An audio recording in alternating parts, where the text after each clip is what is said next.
Imagine getting the phone call you have been waiting for.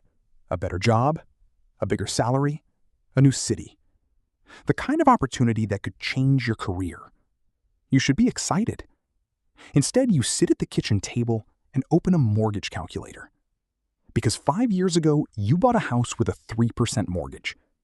At the time, everyone told you that you had won. And they were right.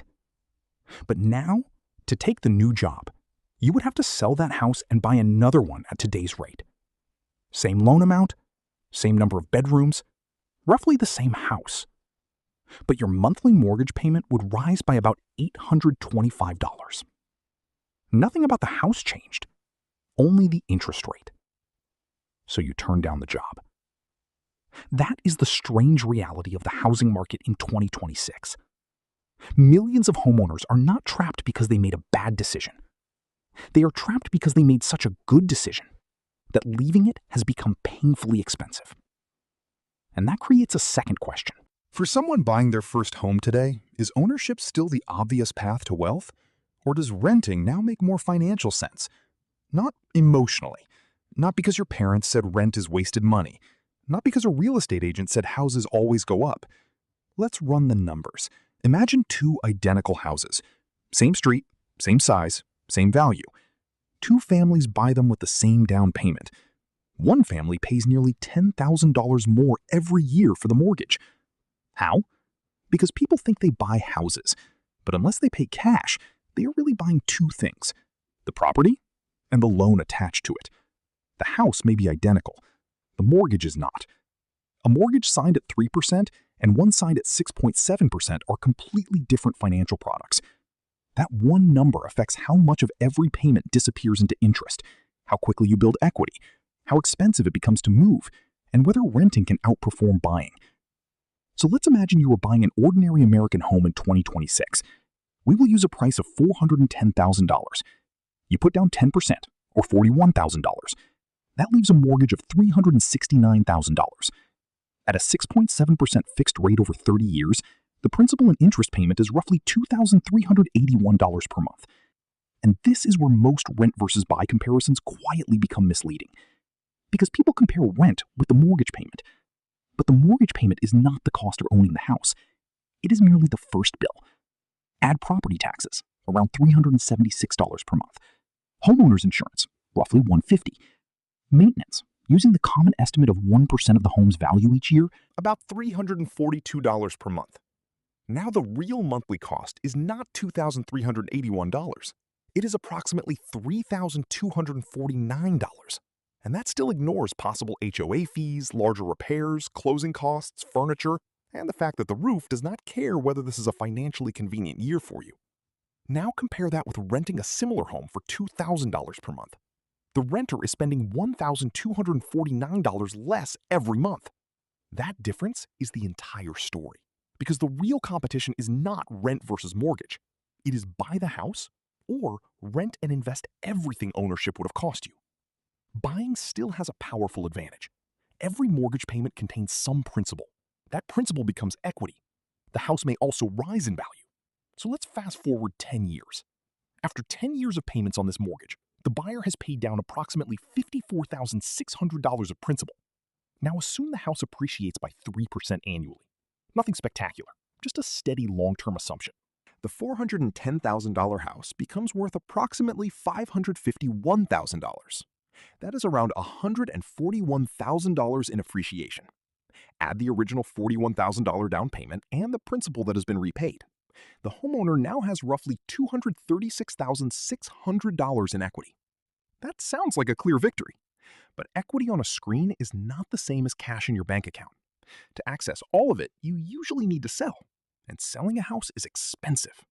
Assume total selling costs of 8%. On a $551,000 home, that is roughly $44,000. After selling, the homeowner walks away with around $192,500. That is the buyer's real 10-year number. Not the value of the house, not the appreciation shown on Zillow. The amount left after the loan and selling costs are dealt with. Keep that number in mind. Now follow the renter. The renter pays $2,000 per month. They do not build home equity. There is no house appreciating in the background. And this is why renting often feels like losing. The renter's progress is invisible unless they deliberately create it. But remember the monthly gap? The renter is spending $1,249 less than the homeowner. Suppose they invest that amount every month into a diversified, low-cost index fund, earning an average of 7% annually. After 10 years, that portfolio grows to approximately $216,100. The renter finishes with about $23,600 more than the buyer.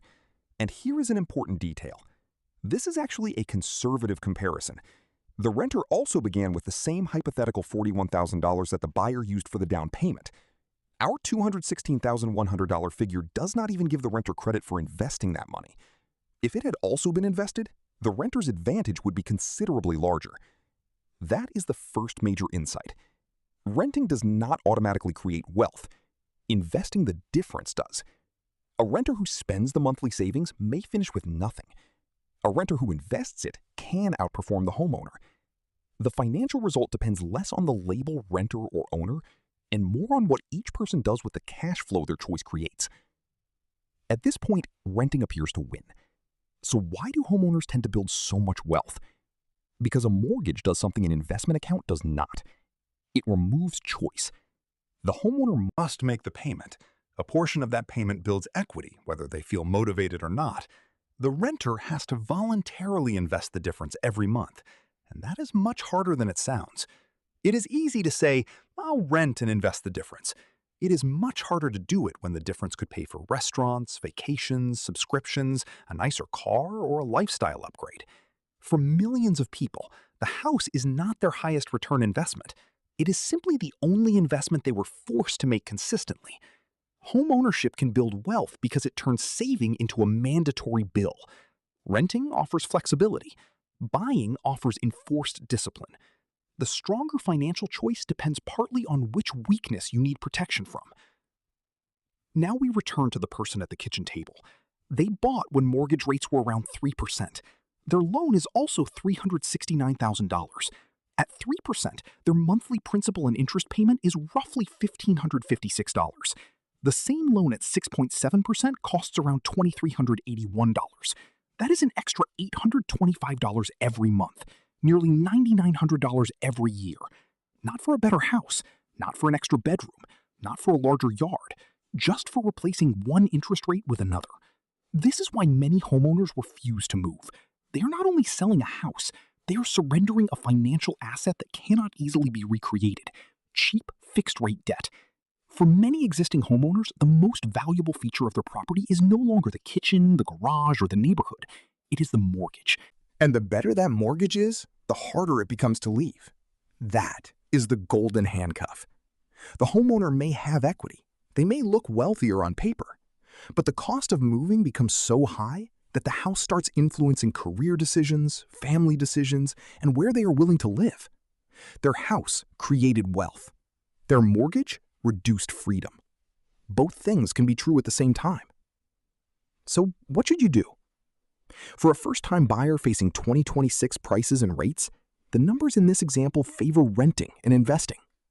The buyer ends with about $192,500 after 10 years and selling costs.